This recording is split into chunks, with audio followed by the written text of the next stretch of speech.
Without further ado, I'm going to now introduce the guest speaker. Let me just pull this up. So this morning we have Ross Gaynor. Ross is an actor, theatre maker, and educator, and is also artistic director of the Lock-In, a live, online, and interactive events venue. And Ross is here to talk to us about how to stay creative, positive, and open whilst locked down. Ross, welcome. Thanks, Jeremy. That's great. Hi, guys. How are we doing? Good morning, and a beautiful, beautiful sunny day. Unlike yesterday, where hailstones and rain were falling down. I'm really glad you've all attended. Thank you very much for coming along and listening to me. I'm really sad we're not all in a room together, you know, breathing the same air at the same time, but I'm sure you're all very used to living life through Zoom. Now, I think it's a real shame that, you know, we can only see each other's faces at the moment through computer screens or through masks. And it really worries me, actually, as to what effect that's going to have on our minds and our mental health. But it is, unfortunately, a necessary evil at the moment that hopefully we are at the latter stages of. I turned 30 in September, so I'm still holding out hope that we'll get to have a party at that stage, which of course you guys are all invited to, no doubt. But you know, Zoom does have a few upsides. It means I can read my notes without looking down and alerting you all to it. So I've given the game away now, obviously, but it is an upside. And the downside is, unfortunately, everyone looks at themselves in the little tiny box, which is our innate narcissism. So hopefully I'm entertaining enough to distract you all from yourselves. That will be the goal anyway. Before we go on, I'll introduce myself. My name is Ross Gaynor, and my CV would state that I am an actor, a writer, an educator, and a creative director. Now, the title we put on this talk was how to stay creative, positive, and open whilst locked down, which is a slight misnomer. We will discuss all those things, but I hope it will be a benefit to you long after our lockdown is finished. And hopefully you have some thoughts or ideas that you can carry with you into life, you know, as normal. We'll discuss these things using my career path as a reference material. So don't worry, I won't have you banging drums in a circle or anything like that. There's not going to be any, you know, Tony Robbins or Deepak Chopra motivational speaking going on. This is purely going to be demotivational. I'm joking. But when I was approached to give this talk by the lovely people in UCD, we all agreed that there were parts of my story and my career path that were of benefit to others to hear and to think about, namely from the point of view of creativity, insofar as what I do for a hobby. What I do for a career, rather, is what most people do for a hobby, and what most people do for careers, I've had to take heed of to try and keep a roof over my head with great difficulty, I must say. Now, as I said, my CV would state that I'm an actor, a writer, an educator, and a creative director. This is true. I am all of these things. I am creative director of an online events venue called the Lock-In. This was formed last March as a cultural lifeboat during the pandemic. We'll get onto that later. I'm also a lecturer in TU Dublin, namely in the British and Irish Institute of Modern Music, or BIM. But first and foremost, I'm an actor. That's my trade. That's what I was trained in. It's my vocation, and it's what I pay the bills with, sometimes. I discovered acting the age-old way, as it was discovered by all my theatrical ancestors, because I was terrible at football. And in going to an all-boys school, it was a way to meet girls. So if you can find me an actor who got into it for anything other than those two reasons, I will find you a liar, male and female. The female actors are terrible at football as well. But the vocational aspect, that developed later. I found something that I was good at and that made me feel something. And when it was done right, it made other people feel something as well. I started by saying it was a shame that we weren't all together in one room, and that's because experiences in theatres and auditoriums are communal. The audience is just as important as what's happening on stage. All you have to do is go to a Nick Cave concert to know that that's true. In fact, the UCL division of the Psychological and Language Sciences did a study which proved that audiences in theatres heartbeats synchronize with one another whilst watching a show. The experience is extraordinary enough to overcome group differences and produce a common physiological experience in audience members. And I find that quite incredible, really. A beautiful thing. What the study didn't do is test the heartbeats of the actors. But I would be willing to bet, after the initial adrenaline rush, obviously, that their hearts synchronized also. Because the experience of that many people being in one room for one purpose is communal. Cars are powered by engines. Otherwise, they would just be husks. The word vocation is also a funny one. You hear it used by artists, priests, teachers, and medical professionals. And that's about where it ends. The word obviously derived from the notion that God chose certain people to become clerics. Now, Oxford would define it as a type of work or way of life that you believe is especially suitable for you. By this definition, I would think a lot more people do have vocations, however, they may not be a career. And if you're not getting that fulfillment from your career, which many people in the 9-to-5 ritual aren't, then where do you find your fulfillment? This is the main theme of what we'll be talking about today, with maybe some guides for how to find it, or if you all have already found it, how to nourish it. Now, I was lucky enough to find my vocation. I was just unlucky that my vocation's average annual wages in Ireland is less than €13,000 a year.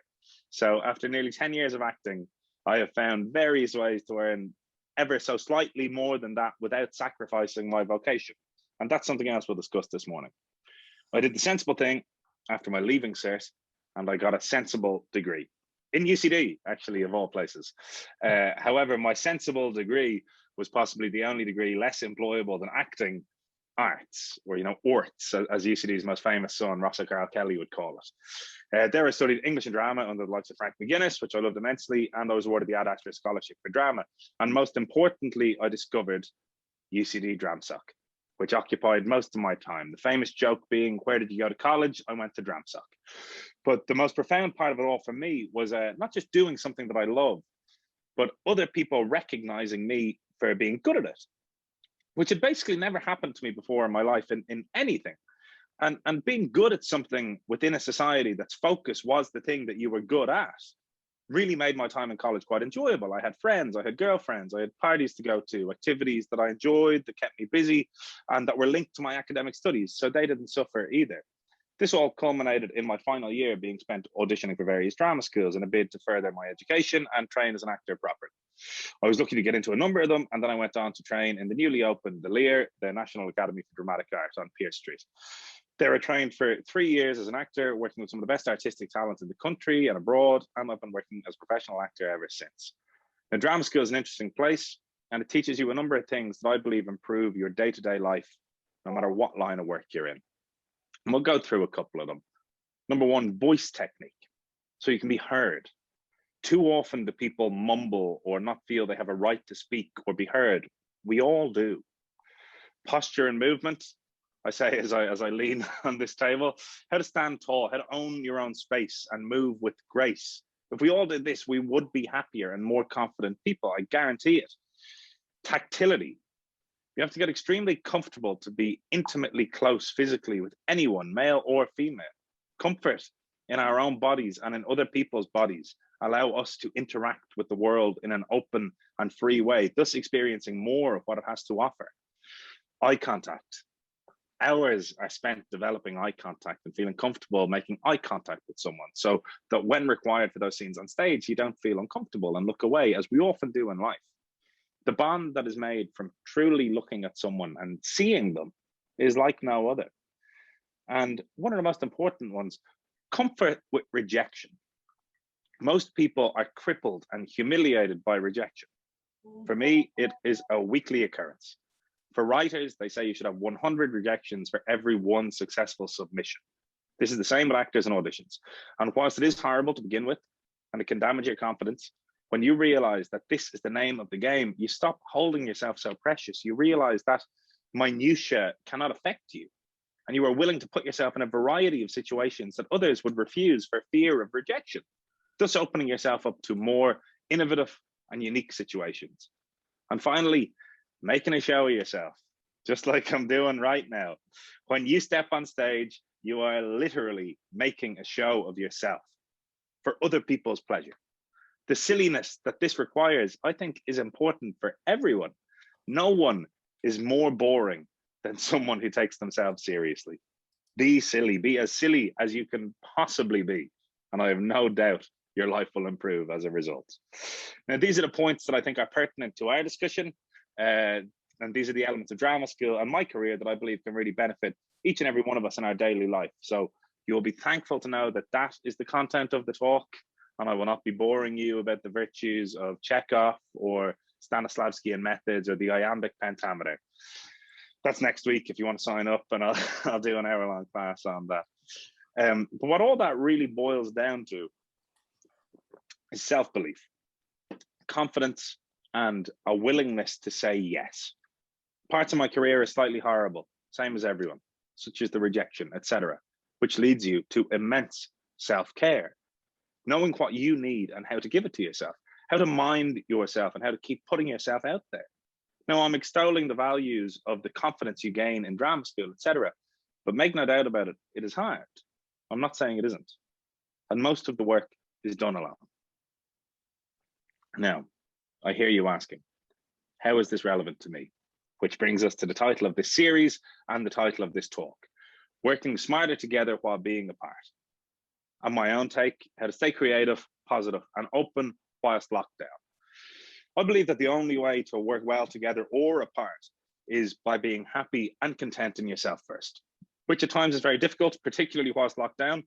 But on the other hand, we have the time to do it, which is a rarity in the normal busyness of our regular lives. So how do we ensure that we are happy and content? This is achieved through self-care that I mentioned above. But for me and for many others, self-care can be achieved through creativity and through positivity. And this type of endurance and adaptability is learned early in the creative arts, dealing with rejection, disappointment, getting your hopes up, etc. It's my bread and butter, unfortunately. So I feel in many ways, artists were more emotionally equipped to deal with this pandemic than many people who have a more definite routine and regime. So hopefully I have some insights that can benefit you in that regard. Working in the creative arts, the work is sporadic. You all know that already. But did you know that when added all together, it still works out as a maximum of 6 months work a year? Now, for the likes of Paul Mescal or Cillian Murphy, that's still true, but the work is very well paid, so it isn't a problem. But for most of us, we're on much smaller salaries than Paul Mescal or Cillian Murphy. Now, did you know that 92% of professional working actors in the world have a secondary job? So only 8% of actors earn their living solely from acting. The long list of job titles on my CV is starting to make sense now, I hope. It's not arrogance that I have it there. This raises a couple of issues. If Cristiano Ronaldo didn't train every day, would he still be the best footballer in the world? And I'm not here for a debate on whether Cristiano Ronaldo is the best footballer in the world. He is. But no, he wouldn't be if he didn't train every day. So how do you stay fresh and active when you're not working every single day with only 6 months' wages? How do you pay your mortgage, feed your kids, etc.? How do you keep positive? How do you stay busy? How do you cope with the stress and anxiety of uncertainty? These are now issues for almost everyone in the country. But for artists, this is old hat. So we get into secondary jobs, subsidizing what you do to afford your career. Now, this sounds silly, and in many ways it is. As I said, for anyone other than that 8%, a secondary job is a necessity. And what is integral is that secondary job doesn't crush your soul and your creative ability, which I think worldwide, a lot of people's primary jobs do as well, if the office is to be believed anyway. Now, my secondary job for a long time was bartending. And when I was 21, I enjoyed it. But as I got older and more ambitious, it started to crush my soul. I was tired. I had no energy. I was living to work rather than working to live. And on my days off from the pub, I would go to the pub. Exactly. So this is endemic among young actors, and it is the antithesis to doing a degree that gets you a good job that you enjoy, that pays the bills.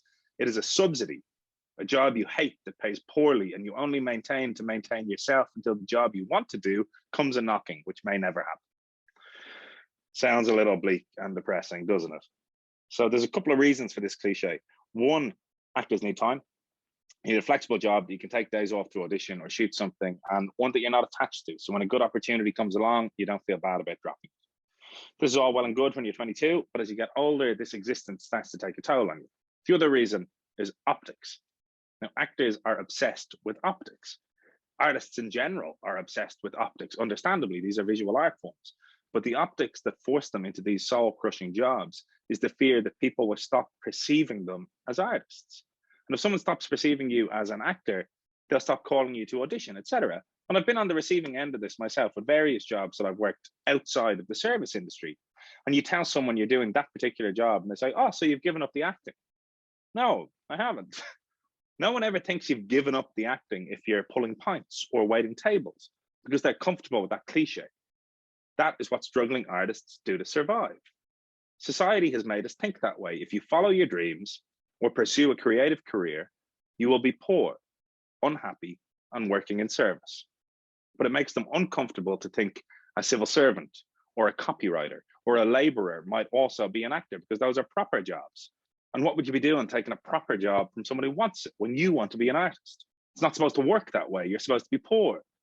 As I said, I've been on the receiving end of this line of questioning, as has every actor, which forces them to play the role society deems appropriate for them, the struggling artist. However, there is one crucial factor that most artists seem to miss about this, that the people who ask, oh, so you've given up the blah, blah, blah, are never the ones who work in the creative arts. People who work in the creative arts understand the financial difficulties and understand the myriad of nixers people have to work to make ends meet and keep dreams alive. Now, I love the word nixer. I hope everyone's familiar with it, possibly because my life seems to be a collection of nixers that combine, take up the time and pay the wages of a normal job. And the nixer economy can be another talk in this series, you know? Now, you're all asking yourself, why is he banging on about this? We're all advised, don't care what people think. Be yourself. Now, that's all well and good. But the fact of the matter is that the vast majority of us do care what people think about us. As we get older, we might care less and less, but the care doesn't cease entirely. So I won't bore you with a platitude like that. But what I will do is urge you to change that thinking from don't care what people think to say yes, regardless of what people think, or at least say yes more. Because more often we are saying no to something because of how we think it might be perceived. When opportunities of any shape or form are raised, don't think about it, because thinking about it will allow the possibility of no to be an answer, and no is negative. And we're not working in the negative, we're working in the positive. Now, you're all intelligent enough to know that I don't have to add an addendum that if someone asks you to kill a man or shoot up heroin or rob a bank, you're still allowed to say no to those things. But if someone asks you for a coffee or a pint, or suggests you go kayaking, or offers you a job or a secondhand jumper or a holiday or a swim in the sea, don't think about it. Don't weigh up whether it will benefit you. Just say yes. We often say no because, oh, I work in the morning, or I'm saving money, or I'm a bit tired, and we miss out on the experiences that make life worth living. To use a theatrical expression, this isn't a dress rehearsal. We only get one go around, and in a year's time, or 2 years' time, or 10 years' time, you will not regret meeting that mate in the pub on a Thursday. One of those things COVID has robbed from us is spontaneity. And I think in a couple of years, once we come out of this, despite all the jokes about going wild as soon as the pubs open, as a people, we're going to be more nervous, more cautious, and more agoraphobic, and more inclined to say no. And we need to fight against that natural instinct. As I mentioned earlier, actors say no a lot. Gigs they feel embarrassed to do, jobs they think will take up too much time, or things that they think will optically make people not think of them as actors. Now, about 3 years ago, I made a conscious shift to say yes more. The first of these things was saying yes to a teaching position in BIM, the British and Irish Institute of Modern Music. The classic adage is, if you can't do, teach. I'm sure you're all familiar with it. There are certainly some cases where teachers are indeed people who unsuccessfully pursued careers and things and resorted to teaching them as a fallback. But the best teachers I ever had within my trade were always the most active practitioners in the industry, who felt that they had a responsibility to pass on what they had learned from experience rather than study. And I'm trying to approach my role in BIM in the same way. I'd come to a point where I was sick of pulling pints and waiting tables and waiting for my big break. And I realized as I got older that all those actors and artists at the top of their game, older than me, aren't living in ivory palaces and aren't going on holidays to Malta every year. And they're doing every little tiny thing they can to survive. And I decided surviving wasn't enough. I wanted to live in a way that was an enjoyment, not a struggle. And I realized that all those older artists and people in the hierarchy of the industry couldn't give less of a toss about how anyone earns money. If a happy, confident, secure person walks into a room to audition, there's a good chance they'll get the job. If a desperate, eager, starving person does, I think it's much less likely. So whatever you need to do to be happy, confident, secure, do it. Now, for me, this was ditching service work. I was approached about this job, so I chased it down. I worked my arse off and I pitched what I thought these musicians could learn from me, an actor. And my thought was performativity and stagecraft. So I'm now the only lecturer in BIM Dublin specializing in that. And I find it incredibly rewarding in many ways. It still allows me time, it's creative work, and seeing young students who are infinitely more talented than I am grow under my observation is an extraordinary feeling. If I'd been approached with this job 5 years ago, I would have said no. And it would have been for various reasons. The biggest one, because I was intimidated by it, intimidated by the prospect of failure, intimidated by maybe not getting the job, so I wouldn't put the work in, and ultimately intimidated by the most human feeling of all, imposter syndrome. Who am I to teach them anything? I have come to learn that the only people who don't feel imposter syndrome are the imposters. Fake it until you make it. If someone asks you to do something, never rat yourself out as being unqualified. Just go and become the best autodidact in the world and teach yourself what you need to know to do what you've been asked to do. How do you think I came to be speaking to all of you today? And trust me, in the weeks leading up to this talk, the imposter syndrome was in full force as well. But now I know it's coming and I allow myself to feel it. And then I just get on with doing it. Feel the fear and do it anyway, but don't pretend there is no fear. Fear is natural. So saying yes also led me to my company, which in turn led me to giving this talk, the lock-in, which in turn brings us to the subject matter of this series of talks, how to work smarter together while being apart. Now, this time last year, March 2020, yes, we have been locked down for that long, believe it or not. I was approached by a friend who went to UCD, who informed me he had a mutual friend who also went to UCD, that he would like to chat to me over Zoom. I was up for it. I resisted my more introverted instincts and I said yes. On the Zoom call, I was introduced to James Stafford, an events director from Wexford, who had just lost his year's worth of work with the closing of the events industries. Me, as an actor who had just lost his year's worth of work with the closing of the events industries, had something in common with them. He was based in Toronto, I was in Dublin, and we were both unemployed and claiming state benefits for the first time in our lives. So we shared a beer intercontinentally over the internet in different time zones, and we hit it off. Now, at this point, James had started an online Irish pub called The Lock-In, and it hosted table quizzes and trad nights and was all very Irish, you know, and it was there for the kind of diaspora in North America and Australia, etc. But he wanted to expand it, and he was curious as to whether theatre would work in an online format. This had not yet been done online, the closest thing being the live streams from the National Theatre in London, which are pumped into cinemas. And I put live in inverted commas because they are in fact pre-recorded. Performing and streaming events live and online is difficult, technical, stressful, and expensive. So how could I say no? I didn't. But rather than suggest someone more qualified or respected or shirk the responsibility, I said yes. And I approached a revival of Marco Rowe's Howie the Rookie, which we streamed to great success. When approaching people for media and press, etc., we began referring to the Lock-In as a live, online, and interactive events venue. We also now have to deliver on the interactive bit. Not that easy, I'll have you know, but was cleverly delivered upon by a Zoom Q&A like we're doing now between the creative team and audience, allowing the audience to touch base with those they had just seen performing in front of them and allowing them to feel involved and to hammer home, you know, the liveness of what they were watching. Thankfully, this was the first fully live streamed piece of theatre in the world and the first streamed theatre show in Ireland of the lockdown. This led us to meeting Gary Dunn of the London Irish Centre, which led us to yet another pivot, charity fundraising. Gary was looking for a technical team to handle his show. He got on well with us and he offered us the gig, despite us surely being the least qualified people available, but we didn't let that bother us. Instead, we said yes. With Gary, we streamed the London Irish Centre's Big Night In, the replacement of their annual Big Night Out fundraiser. It featured Dara O'Brien, Niall Horan, Dermot O'Leary, Imelda May, and many more very glamorous names. And we figured this out alongside our technical team as a kind of children in need style fundraiser with celebrities zooming in from home and always anchored back to Dermot O'Leary as the host in his house and sporadically interjecting pre-recorded footage of performances, touching base with who the funds would go to, etc. So this led to over £100,000 being raised for the London Irish Centre, but most importantly, it reinvented how charity fundraising could be achieved. So this led to a gig with JW3, who are the Jewish Centre in London, and it featured live contributions across the globe from Stephen Fry, Boy George, Mark Ronson, among many others.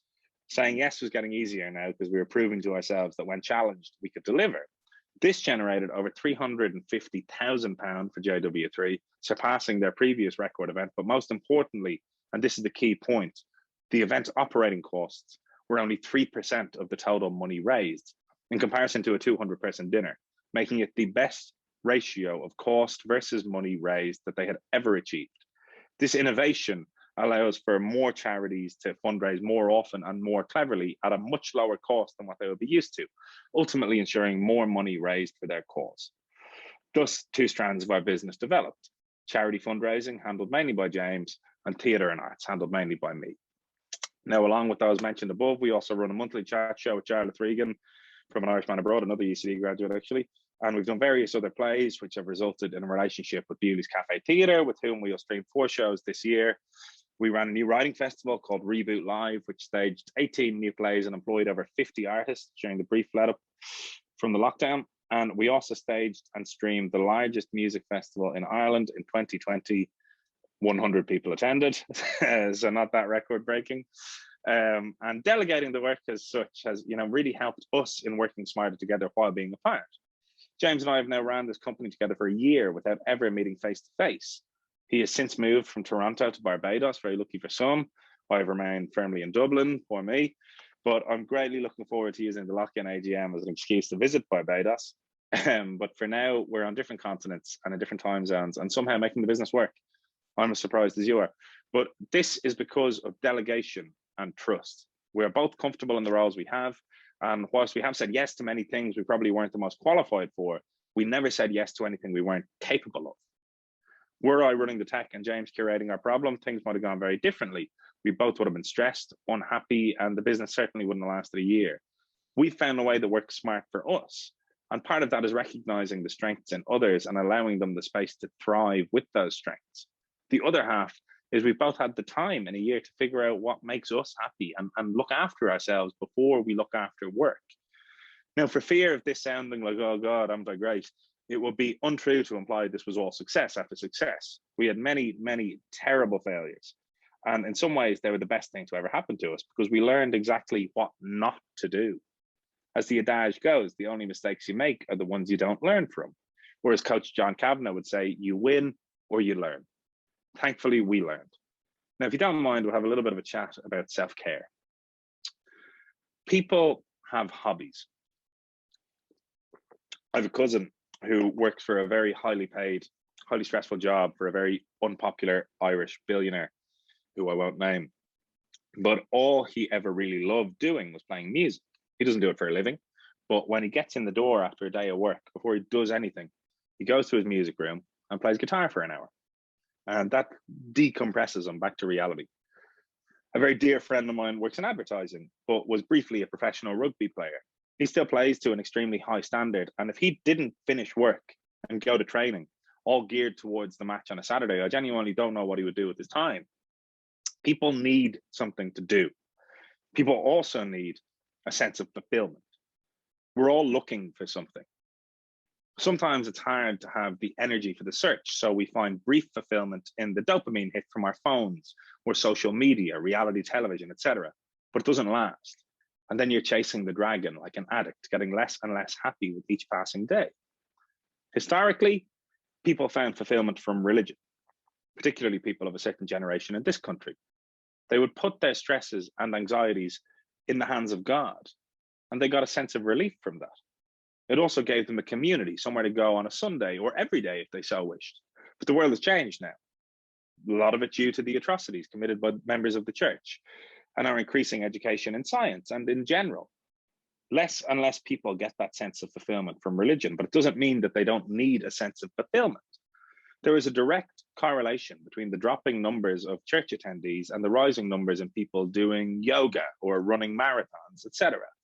They're replacing one thing with another, probably a healthier thing, certainly a less insidious thing, but it is still a replacement in search of fulfillment that your grandmother, or certainly my grandmother, got from something else. It spoke to a primal human need that we have to fill. The question is, how do we fill it? Now, for me, it was creatively. And I've been lucky to have been relatively gainfully employed in the creative world. But even when I'm not, I enjoy going home and writing the things in my head or playing the piano or singing in the shower. I can't draw. I wish I could, but I can write 5,000 words pretty easily. And I do. I write short stories, I write essays, I write songs, I write theatre. Now, the plays I've written have been staged, which brings them from hobby into the professional world. But it started simply as an exercise for me to articulate the thoughts and concepts in my head. And I think expressing yourself creatively is of benefit to every single person on this green earth.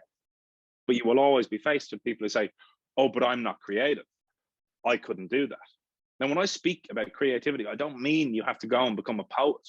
Creativity can be building, it can be cooking, it can be sport. I defy anyone to watch Bruno Fernandes playing for Manchester United and tell me that he's not creative. He is. But society has formed in a way that creatives are unemployed students living in garrets, not professional workers. And that is the closest thing to a true social conspiracy theory that I'm aware of. Dr. Olga Murdoch, who I'm sure you all know, informed me that you're all familiar with the great Sir Ken Robinson. Now, I'm a huge admirer of the late man. And in fact, most of the speech, I'm sure, is things he's already said in a wittier and more articulate way than me. But in his fantastic TED talk, Do Schools Kill Creativity? Spoiler alert, the conclusion is that they do. Ken Robinson would say creativity is as important in education as literacy, and we should treat it with the same status. All children are creative. So why do we still have people who argue against their innate creativity? I would contend that they just haven't found the right outlet. As the saying goes, if you love your job, you'll never work a day in your life. Similarly with exercise, people who find exercise a struggle, and I was one of them, only struggle because they are yet to find something they enjoy doing. For me, it was running and boxing. It took me the guts of 30 years to realize this, but now that I have discovered it, a day doesn't go by where I don't do one. Similarly, I have friends who discovered this with football or yoga, or the gym, Pilates, whatever. And if you enjoy something, it's no longer forced and no longer a struggle. And it's the exact same with creativity. Ken Robinson makes a point about how children take chances. If they don't know, they'll have a go. This is predominantly children, but anyone who has watched Stephen Donnelly being interviewed knows that some adults do it too. However, unlike Minister Donnelly, most of us are scared of getting it wrong. Now, as an actor, you have to get it wrong. You make the wrong choice to realize that it's wrong and lead you to the right one. But this stigmatization of mistakes means we are educating people out of their natural creative instincts. I'm reminded of Samuel Beckett's eternal quote, of which I'm sure you're all familiar. Ever tried, ever failed, try again, fail better. The maturing process of children to responsible adults means we don't grow into creativity, we grow out of it, which leads us to being in our late 20s or 30s or 40s, unsatisfied, unfulfilled, and depressed. And we go searching for something that will put an end to this. And we ask ourselves when we find this, why didn't I look earlier? Now, I hope each and every one of you has at least something, hopefully more than one thing, that gives you tremendous satisfaction. And if you don't, then the one thing I would like you to leave this talk with is the desire to find it. This desire has been pertinent and obvious since lockdown began. And why do you think? Because people have time. We live most of our lives without time. We're rushing our breakfast, rushing to work, rushing home to cook dinner, rushing to bed so we're not tired in the morning, etc. Suddenly, we're forced to stay home. There's no pub or football or rugby on the weekend. Without our commute, the working day is shorter. We have no responsibilities of people to see. We have time. And what struck me most at the beginning of all this a year ago is that people don't know how to fill that time. This is one of the things that depresses people, not having distractions, having all this time and not knowing what to do with it. But the world provides. And in this case, what did it provide? Bread, sourdough and banana bread. I myself was sucked into the sourdough trend, and the only reason I'm no longer baking it daily is because I put on 2 stone in less than 6 months. So some of you may have the metabolism to eat bread daily. I unfortunately do not, but I loved seeing it. People getting in touch with one of the most ancient practices on earth and baking bread. People discussing online how to make starter. Flour becoming impossible to get. It was a lovely thing. And why was this so satisfying for people?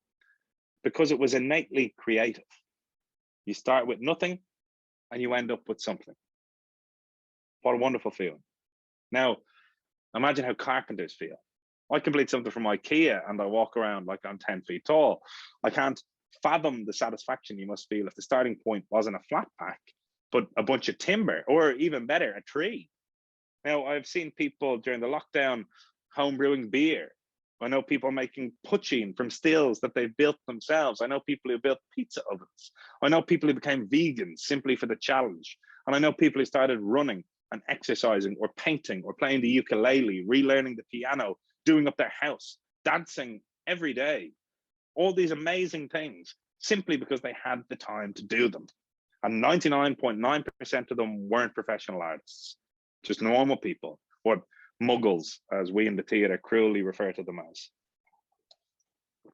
Yet people write themselves off as, oh, I'm not creative. I can't cook. I couldn't do that.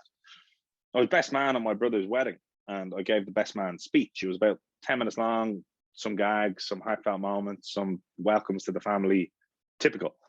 No massive preparation. I was a few pints deep. We've all seen hundreds of them, you know, mine was no different. And a cousin of mine, the same age as me, approached me afterwards and congratulated me on the speech and said, I could never do that. And it broke my heart. On a joyous day in the middle of a party, he unknowingly shared such a vulnerability and insecurity that it ruined my night. And I've been thinking about it ever since. Now, I know I'm an actor. I know I talk for a living.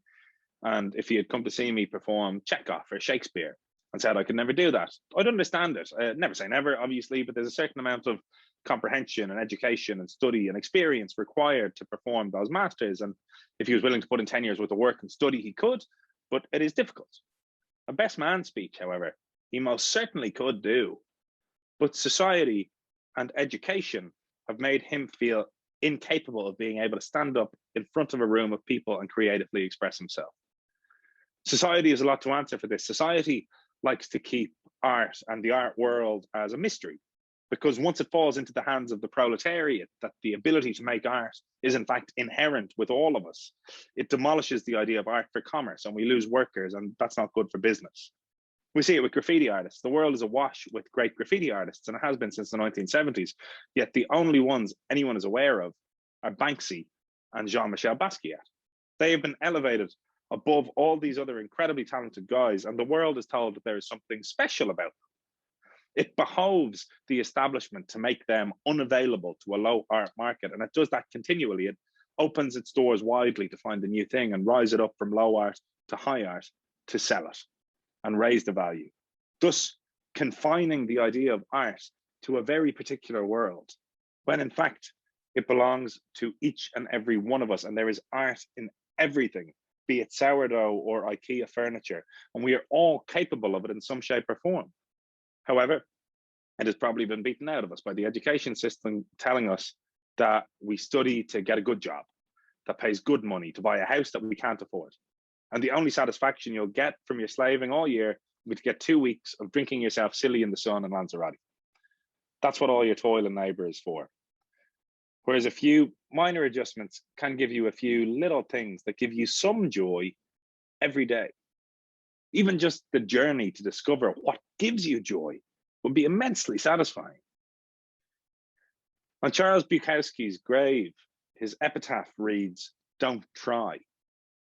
Now, this could be interpreted cynically given the kind of slacker nature of Bukowski's life, but I like to think he means it more like Yoda from Star Wars, you know, no try, only do.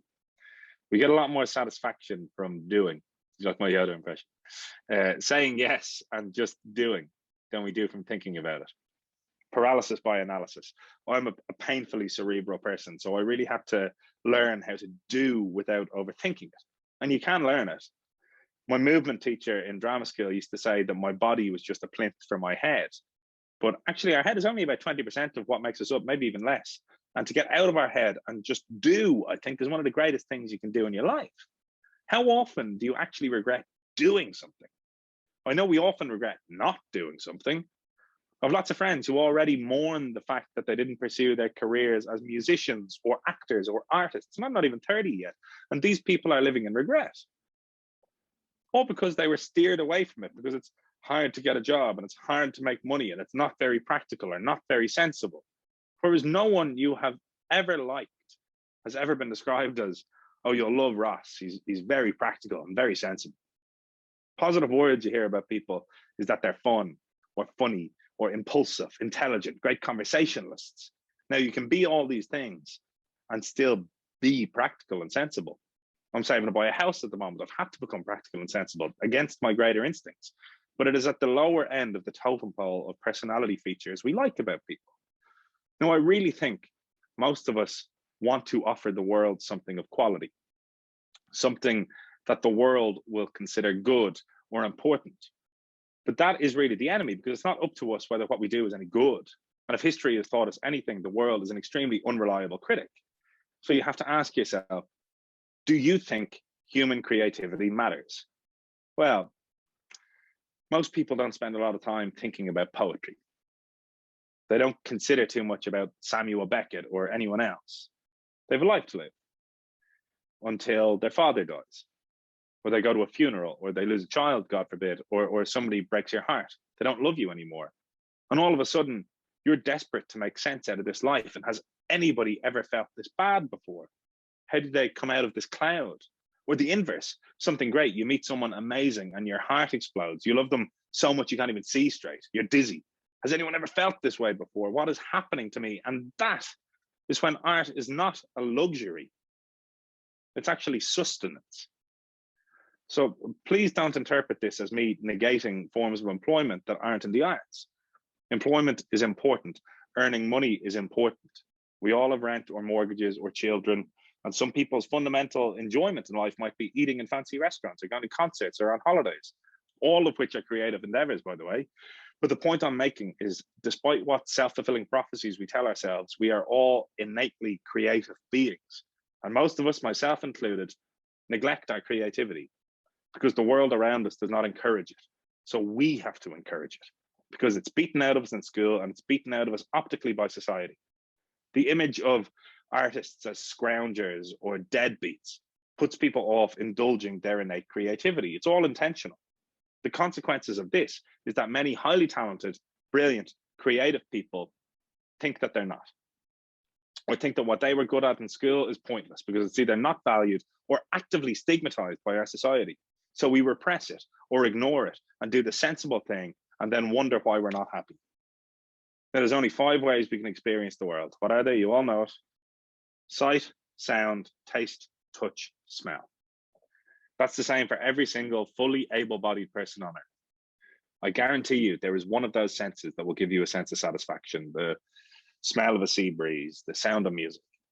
My girlfriend is currently obsessed with Boney M. So I'd love to give you an erudite example like Max Richter's recomposing of the 4 Seasons. But again, I defy anyone to put on Boney M and not dance around the kitchen whilst cooking dinner. Looking at the Mona Lisa or Goodfellas, or eating a delicious meal, all these things that tickle our senses are formed through creativity. And we dismiss ourselves thinking that they can only be created by someone very special. But it is at each of our fingertips to create these things ourselves. And then we experience the entire process rather than just the result. And perhaps the one positive effect of this lockdown is that we have the time to do these things, or if we don't know how to do them, we have the time to learn them. It's getting harder.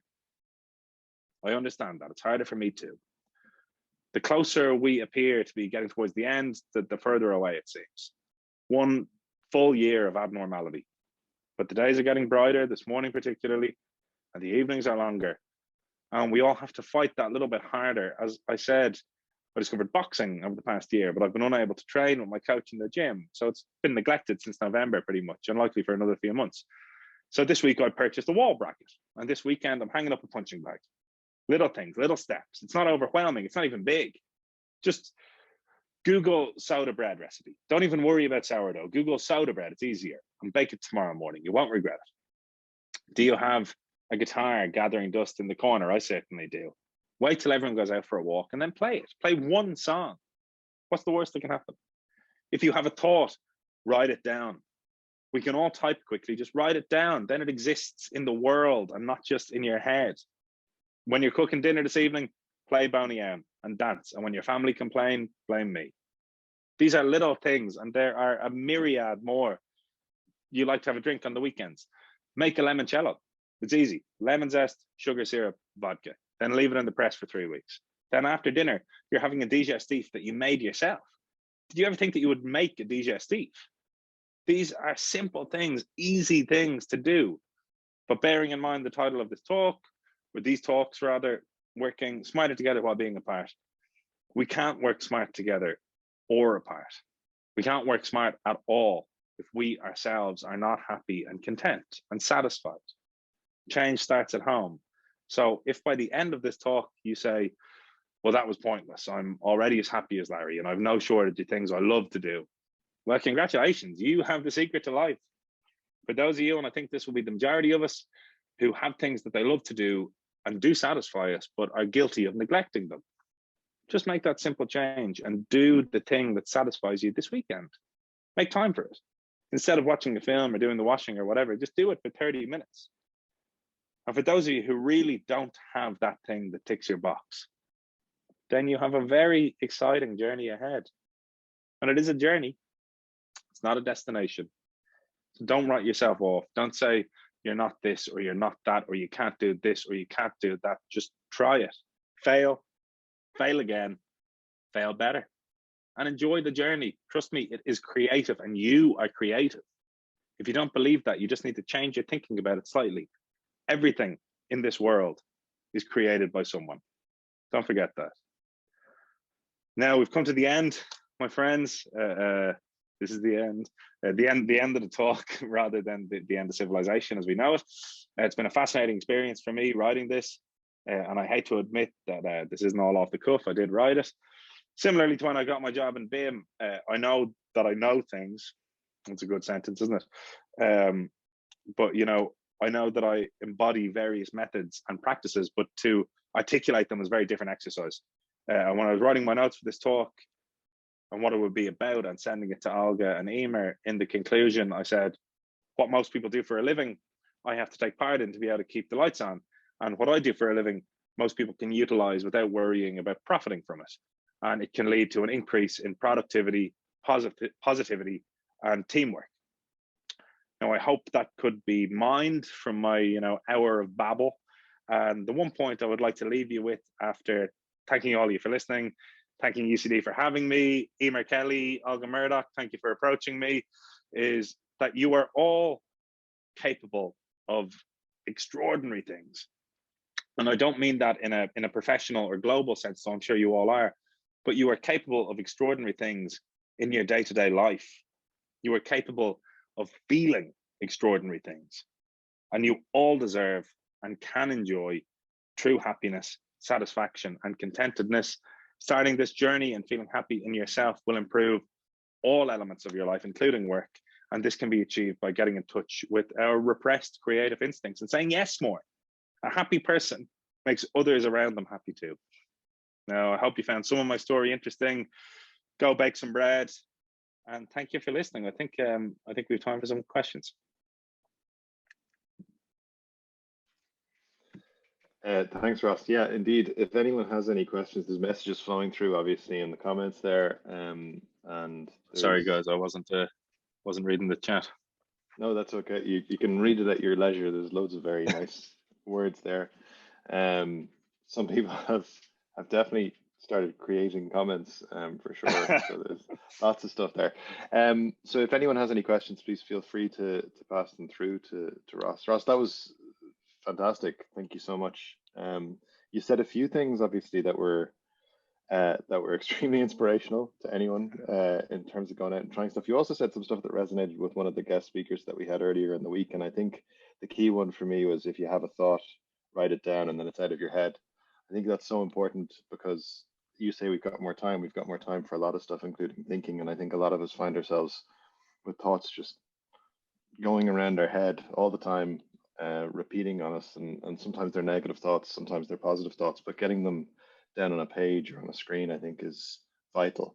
It's a really important thing to do.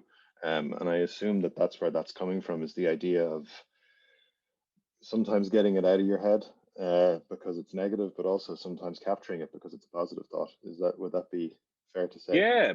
Yeah, absolutely. I'm a very big believer in staring slack-jawed out the window and just ruminating on things. And you can ruminate till the cows come home, but to put it on paper and read it back, be it positive or negative, make sense of it, I think, you know.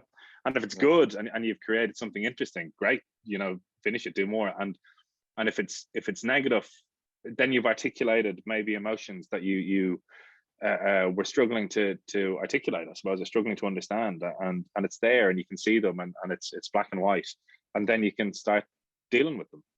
Yeah, it's hard to deal with something that you don't fully fathom. Yeah, that's really true. There's only, I know we're nearly at the 55-minute mark, so we might wrap it up there. There's definitely some comments there. Unless I've missed any questions, Emer and Josephine, please hop in if I have in the chat if there's anything that's not a positive reinforcement of a really positive message for us. So thank you very much. I might just jump in. Yeah, sorry, go ahead, Emer. You probably I was going to say there is one question from UCD Alumni Volunteering. I'm not sure who's actually behind that, but hi Ross, do you think it's ever too late to go back and pursue a career in the arts, or do what really makes you happy?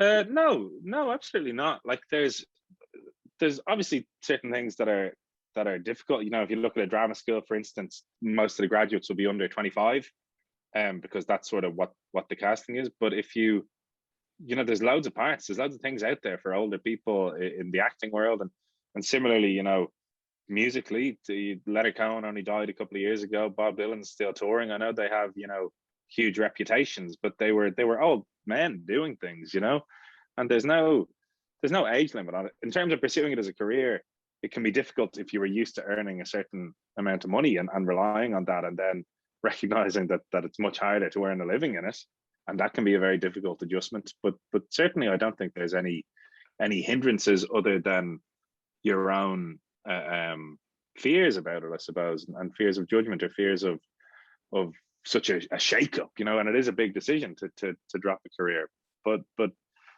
you know, it's never too late. Absolutely not.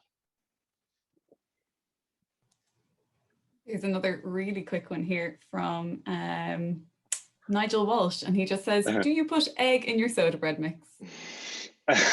I mean, I could talk bread for another hour if we wanted to, but I would use egg in some bread recipes, Nigel, and not in others is the answer. I think egg is great in soda bread. Yeah, I think soda bread. Yeah. Some of them I don't though. Some of them I don't include it, but. I'm just noticing one question here from Gregory, and this might be the one to part on, because I think it's an important one. How do we better acknowledge, I better read the whole thing. Creativity abounds in our day-to-day work, and it's important that we give credit to ourselves and to each other. Lockdown has elucidated this capacity clearly in those I work with. How do we better acknowledge this in each other and our community to reveal our individual and collective artistry? And you got to answer that one in a minute or less. Wow, yeah. To understand it in a minute or less would be impressive. No, it's a really good question, and to recognize our individual artistry. And I suppose it's sometimes when we feel nervous about something, and it is just nerves or anxiety, being like, I've done this thing and I don't know if I can show people.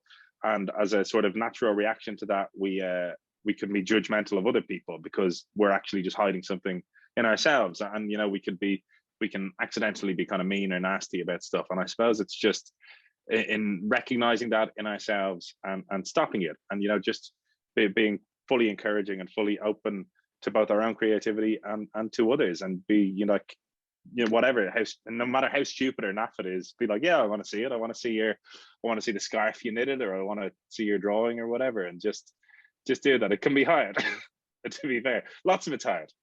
I think that's important to acknowledge, but we have to, you know, resist our more cynical impulses. Yeah, cynicism is easy, for sure. Yeah, that's a really positive message. Thanks so much, Ross. Thank you for your time, and thanks everyone for coming along and for the great comments.